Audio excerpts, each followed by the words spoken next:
आणि बेडवर पडण्यापूर्वी पडदे ओढून घ्यावेत म्हणून तो खिडकीजवळ गेला. तेव्हाच त्याला बाहेरून झोपाळ्याचा कर्कश आवाज आला. हॉटेलच्या मागेच पाहुण्यांसाठी छोटासा बगीचा होता. त्यात एक घसरगुंडी आणि 2 झोपाळे होते. आता यावेळी कोणाला ऊत आलाय असं म्हणून तो खिडकीच्या काचेला डोकं टेकून बाहेर पाहू लागला. बगीच्यातले दिवेही बंदच होते म्हणून त्याला नीट दिसलं नाही, पण तिथे कितीतरी पुसटशा सावल्या वावरत होत्या. सचिन आणखी निरखून पाहू लागला आणि तेव्हाच तशाच सावल्या आपल्या मागेही उभ्या आहेत असं त्याला जाणवलं. मघाशी त्या चुकलेल्या वाटेवर पाहिल्या तशाच त्या भयप्रद काळ्या सावल्या त्याच्या रोखाने पुढे पुढे येऊ लागल्या. सचिनच्या पायातलं बळच संपलं. तो लटलट कापू लागला. खिडकी उघडून बाहेर उडी मारावी असेही एक क्षण वाटले, पण बाहेर तरी कुठे सुरक्षित होतं. झोपाळ्याजवळ ती भूते नव्हती का वावरत? तो एकदम खालीच बसला. त्याने डोळे झाकून घेतले आणि अशा संकटात सापडला की प्रत्येक वेळी तो जे करायचा तेच त्याने यावेळीही केलं. तो बेदम ओरडला आणि ओरडतच राहिला, इतका वेळ की हॉटेलला जाग आली. बाहेरची कुत्रीही घाबरून भुंकू लागली. त्या 3 सावल्याही थरारल्या. अंगावरचे काळे कपडे बाजूला फेकून त्या माणसात आल्या. ते आम्हीच होतो. लिंबाजीने पटकन दिवे लावले. मी आणि योगेश सचिनकडे धावलो. तो अजूनही ओरडतच होता. योगेशचा हात त्याने धुडकावून लावला. अरे डोळे उघड, नीट बघ, आम्हीच आहोत, कोणी भूतबीत नाही, योगेश म्हणाला. तरी सचिन ऐकेना. पहिलं ते बोंबलायचं बंद कर. पूर्ण हॉटेल उठलंय. मॅनेजर येईल आता दारावर, मी चिडून म्हटलं. तेव्हा कुठे तो शांत झाला. त्याने डोळे किलकिले करून पाहिलं, मग विचारलं, नक्की तुम्हीच आहात ना की त्या सावल्याच तुमचं रूप घेऊन आल्यात मला घाबरवायला? त्याने बेड आणि सोफ्याकडे नजर टाकली. तिथे आम्ही नव्हतो, म्हणजे त्या सावल्या आम्हीच ही त्याची खात्री पटली आणि त्याच्या जीवात जीव आला. पण हा एक प्रँक होता हे कळल्याबरोबर तो उसळला. असं थोडं थोडं काय घाबरवता? एकदाच काय तो जीव घ्या ना माझा. अरे तुम्हाला काही अकला बिकला आहेत की नाही? पोट खराब असलेल्या माणसाला कोणी इतकं ओरडायला लावतं का? संतुलन ढासळलं म्हणजे? ठीक आहे, इतकं काही झालेलं नाही. तू दुसऱ्यांना छळतोस तेव्हा? सकाळी काय मोठमोठ्या फेका मारत होतास गाडीत. मनालीच्या सायकोला गोळ्या घातल्या, याव केलं आणि त्याव केलं, आणि काय तुझा तो डायलॉग? हो आठवलं. भूतं माझ्यात संचारत नाही, मीच भूतांमध्ये संचारतो वगैरे.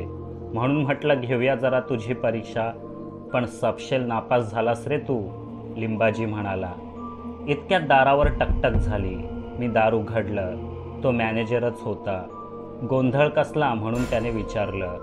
आमच्या मित्राने वाईट स्वप्न पाहिलं असं म्हणून मी त्याला वाटेला लावलं.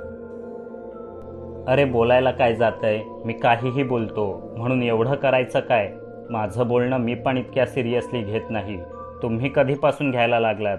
अशाने एक दिवस जीव जाईल ना माझा, सचिन रागाने म्हणाला. इतकं काय केलंय आम्ही? अरे डोक्यावरून चादर ओढून फक्त तुझ्या मागे उभे होतो, त्यानेच तू इतका घाबरलास, मग पुढे काय करशील, योगेशने म्हटले. आणि बाहेर झोपाळ्यावरच्या त्या डेंजर सावल्या, त्या कशा काय मॅनेज केल्यात? मॅनेजरला पैसे देऊन तुम्हीच शो उभा केला असणार. तो पैसेच घ्यायला आला होता ना आता? खरं खरं सांगा. मित्राला घाबरवायला बरोबर आहे रे तुमच्याकडे बजेट. मी आत्ताच हा ग्रुप आणि हे हॉटेल सोडतो. गुड नाईट, असं बोलून तो तावातावाने दार आपटून बाहेर पडला. योगेश त्याच्या मागोमाग गेला. अरे ऐक, बाहेरचं आम्हाला काही ठाऊक नाही. तुला भास झाला असेल, नाही तर खरंच मुलं खेळत असतील झोपाळ्यावर. पण सचिन ऐकेच ना. तो पायऱ्या उतरून खाली जाऊ लागला. योगेशही मागोमाग गेलाच. तरी मी योगेशला सांगत होतो, इतकं नको घाबरवूयात त्याला. तो खरोखरच सोडून गेला तर, लिंबाजीने विचारले. कोण, सचिन? आणि ग्रुप सोडून जाणार? तासाभरात येईल तो परत. जास्तीत जास्त गार्डनमध्ये जाऊन बेंचवर बसेल आणि डास चावले की येईल परत. आपलं सगळं सामान मागे टाकून कोणी सोडून जातं का? मी म्हटलं. तेवढ्यात योगेश आला. म्हणाला, नाही येत आहे तो. आजची रात्र गार्डनमध्येच काढेन म्हणतो. उद्या सकाळी सर्व आवरून परत जाणार असा प्लॅन आहे त्याचा. आता काय करायचं? योगेशने चिंतेने विचारलं. उद्या त्याला कसं थांबवायचं ते मी बघतो. तुम्ही आजची रात्र फक्त त्याच्यावर नजर ठेवा. जिथे सावल्या दिसतात असं म्हणतो त्याच गार्डनमध्ये जाऊन एकटा बसलाय तो. मी खिडकीबाहेर डोकावत म्हटलं. ओके. प्रत्येकाने 2-2 तास खिडकीवर उभं राहूया. तोपर्यंत बाकीचे झोप घेतील. लिंबाजीने प्लॅन बनवला. एवढं करण्याची गरजही लागणार नाही. तासाभरात येईल तो परत. मला खूप अनुभव आहे त्याचा, मी आत्मविश्वासाने म्हटलं. अरे हे बघा, त्याने स्टेटसही अपडेट केलं आताच. झोपाळ्यावर बसून कसा रडका फोटो टाकलाय आणि खाली लिहिलंय, मित्रांनी दिला धोका, नशिबी आला झोका. योगेश मोबाईलमध्ये पाहत म्हणाला. आई शपथ, भूतांपेक्षा तर याची कविता जास्त खतरनाक आहे, लिंबाजीने म्हटले. तेवढ्यात सचिनने दुसरे स्टेटस अपडेट केले. हमें तो दोस्तों ने लुटा, गैरों में क्या दम था, हम सब दोस्त है, ये पब्लिक का भ्रम था. डोकं फिरलंय का याचं? अशी आणखी एक जरी कविता केली ना याने तर मीच जाऊन झुल्यावरून उलटा खाली पाडेन त्याला, लिंबाजी भडकला. इतक्यात सचिनने तिसरी पोस्ट केली. पण त्यात तो एकटा नव्हता. त्याच्यासोबत एक तरुणीसुद्धा होती. Selfie with my fast fan, सचिनने खाली लिहिलं होतं. फर्स्ट या शब्दाचं त्याचं स्पेलिंग चुकलं होतं, पण त्याला सांगणार कोण? एक दिवस मी त्याला फर्स्टचं स्पेलिंग लिहून दाखवलं, तेव्हा ते फिस्टचं स्पेलिंग आहे असं तो म्हणाला आणि फर्स्टचं स्पेलिंग FASTच येतं असा युक्तिवाद त्याने मांडला. तो फोटो पाहताच आम्ही तिघंही लगेचच खिडकीतून बाहेर डोकावलो. खरंच आता तिथे त्याच्यासोबत एक तरुणी होती. तुझ्या कथा आणि आपलं चॅनल भलतंच लोकप्रिय झालेलं दिसतंय रे. आता तर सचिनचेही फॅन आहेत, योगेश पुटपुटला. अरे पण ती मुलगी अचानक आली कुठून? लिंबाजीने शंका घेतली. बाहेरचं कोणी यावेळी आत येणार आहे का? सिक्युरिटी गार्ड आहे तिथे. तिनेही याच हॉटेलात रूम बुक केली असणार. झोप येत नसेल म्हणून फेरफटका मारत असेल ती. तेवढ्यात हा भेटला असणार. आता काही तो तासाभरात परतणार नाही. उत्तनपासून बायताखोलपर्यंत आणि बहुरुप्यापासून मनालीतील सायकोपर्यंत सर्व कारनामे आता रात्रभर तिला ऐकवणार. त्याची चिंता सोडा. आताच्या घडीला त्याच्या इतका सुखी कोणी नाही. आपण त्याच्यासोबत हा प्रँक केला म्हणून उद्या सकाळी येऊन आभार मानेल तो आपले. त्याच्यावर लक्ष ठेवायची गरज नाही आता. चला आपण झोपूया, मी म्हटलं. मग दार असंच ढकलून आम्ही पुन्हा बिछाण्यावर पडलो. सकाळी 6 वाजता एकाएकी मोठमोठ्याने गाणी वाजू लागली. सचिनने मोबाईल ब्लूटूथ स्पीकरला जोडला होता. आमची झोपच उडाली. योगेश कुरकुरत उठून बसला. तू आलास इथे परत? आज सकाळी रिटर्न जाणार होतास ना मुंबईला? योगेशने विचारलं. मी का जाऊ? मी काय केलंय? तुमची चूक आहे, तुम्ही जा. मी इथेच थांबणार. मला ती भेटली आहे, सचिन लाजत म्हणाला. ती कोण? लिंबाजीने डोळे चोळत विचारलं. अरुंधती, माय फर्स्ट फॅन. काल रात्री गार्डनमध्ये भेटली. आपल्याच हॉटेलात रूम बुक केलाय तिने दुसऱ्या मजल्यावर. दिसायला जाम भारी आहे. खरंच थँक्यू मित्रांनो. काल रात्री तुम्ही मला घाबरवलंत नसतं तर माझी आणि तिची भेटच झाली नसती. ती भेटली आणि काय जादू झाली सांगू मित्रांनो. अचानक माझ्यातला कवीच जागा झाला. ही कविता ऐका. आता चहासोबत गरमागरम बनवली आहे. काल रात्री मित्रांनी दिला धोका.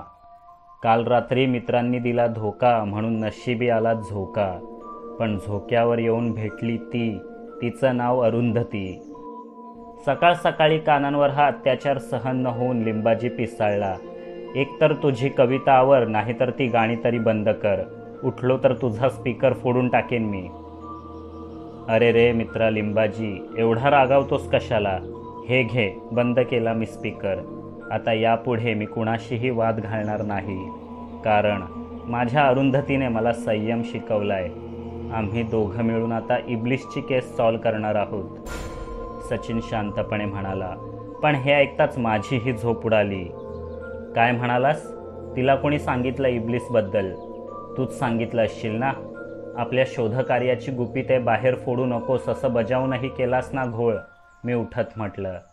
चिल यार, मी तिला काहीच सांगितलेलं नाही. तिनेच मला हे सांगितलंय.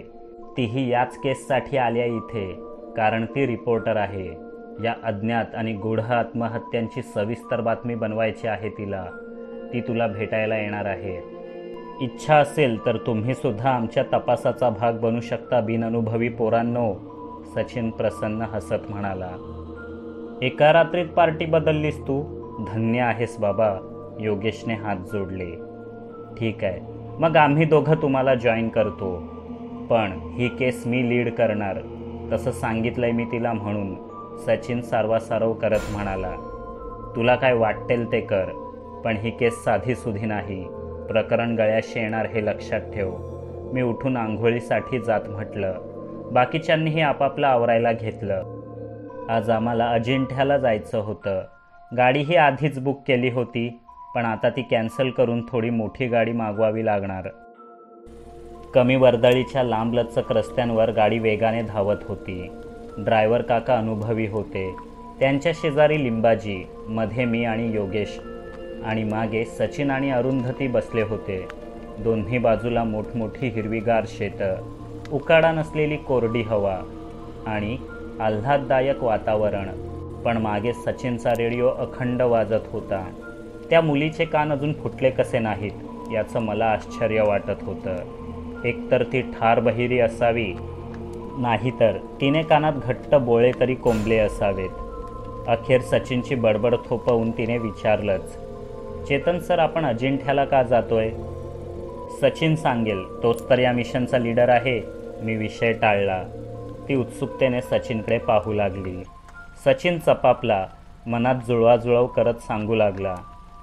आपण अजिंठ्याला का जातोय? चांगला प्रश्न. आपण अजिंठ्याला जातोय कारण औरंगाबादला येणारे बहुतेक अजिंठ्यालाच जातात, नाहीतर वेरूळला. पण आपण वेरूळला जात नाही आहे, म्हणून अजिंठ्याला जातोय. कळलं? सचिनने स्वतःच्याच उत्तरावर खुश होत टाळी वाजवली. पण अरुंधतीच्या चेहऱ्यावर मात्र 12 वाजले होते.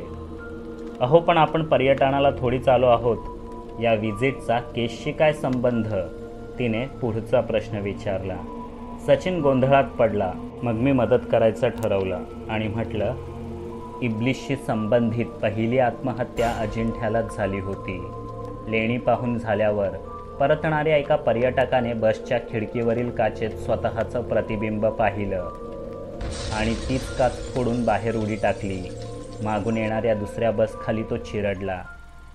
तिथे असं नेमकं काय घडलं ज्याने त्याचं मानसिक संतुलन ढासळलं याचाच शोध घ्यायचा आहे आपल्याला, मी म्हटलं. अगदी बरोबर. हेच सांगितलं होतं मी काल रात्री तुला. छान लक्षात ठेवलंयस. पुढे जाऊन तूही माझ्या इतका नाही, पण थोडाफार तरी यशस्वी गुप्तहेर बनशीलच. सचिनने संधी साधली. खरोखर तुमचा आशीर्वाद असू द्यावा गुरुदेव, मी म्हटलं. सगळे हसले. 3 तासांनी अजिंठ्याला पोचलो. प्रवास खूपच लांब होता. कडकडून भूक लागली म्हणून आधी जेवून घेतलं. मग आरामात एक लेणी पाहायला घेतली. कुठल्याही काळातील मनुष्याने घडवलेली आजवरची सर्वात सुंदर कलाकृती म्हणजे अजिंठा आणि वेरूळ. उभा डोंगर फक्त छिन्नी हातोडीच्या जोरावर आडवा कोरून काढायचा. एक एक स्तंभ, एक एक दालन असे आखीव रेखीव की जणू यंत्रानेच कोरले असावेत. बुद्ध मूर्ती इतक्या विशाल तरीही इतक्या सुंदर. त्यांच्या चेहऱ्यावरील भाव इतके जिवंत वाटायचे आताच बोलू लागतील.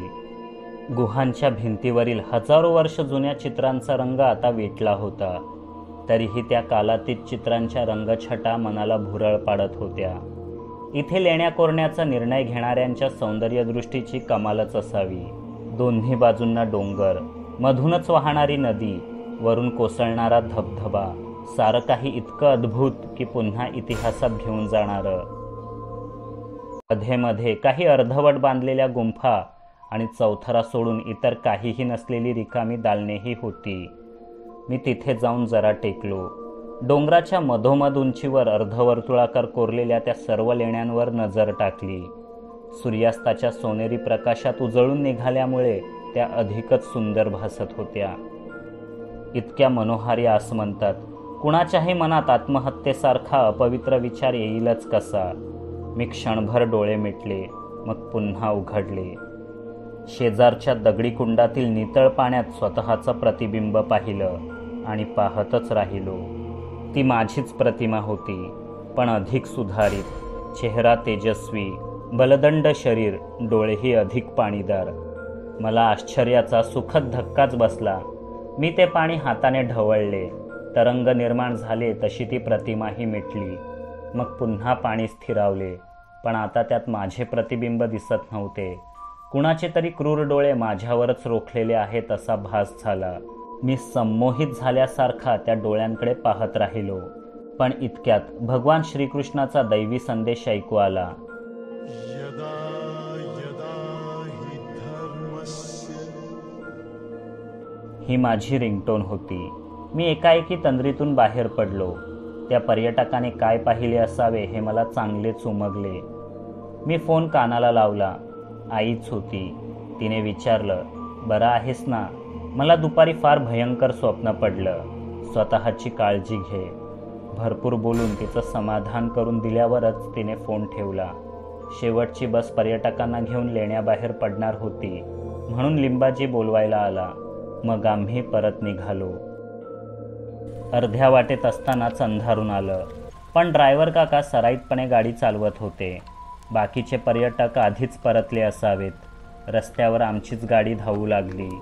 हॉटेलवर पोचायला 9-9:30 तरी वाजणारच हे नक्की. त्यानंतर फ्रेश होऊन डिनरसाठी बाहेर पडायचं. तोपर्यंत 10 वाजतील. बहुतेक धाबे बंद होतील. त्यापेक्षा परस्परच धाब्यावर जाऊ, पोटभर जेवू आणि मगच हॉटेलवर परतू असं ठरलं. इथून 1 मैलावर डाव्या हाताला एक धाबा आहे. झणझणीत जेवण मिळतं तिथे. थांबायचं का? ड्रायव्हर काकांनी विचारलं. कुणालाच काही हरकत नव्हती, अरुंधतीलाही. मग काकांनी ते डावं वळण घेतलं. सुरुवातीला अमुक गावात स्वागत असा फलक दिसला. अंधार आणि गाडी वेगात असल्यामुळे गावाचं नाव वाचता आलं नाही. पण पुढे गाव नव्हतंच. आसपास फक्त दाट झाडी आणि कच्च्या रस्त्यावरून गाडी गचके खात चाललेली. गाव बरंच आत असावं.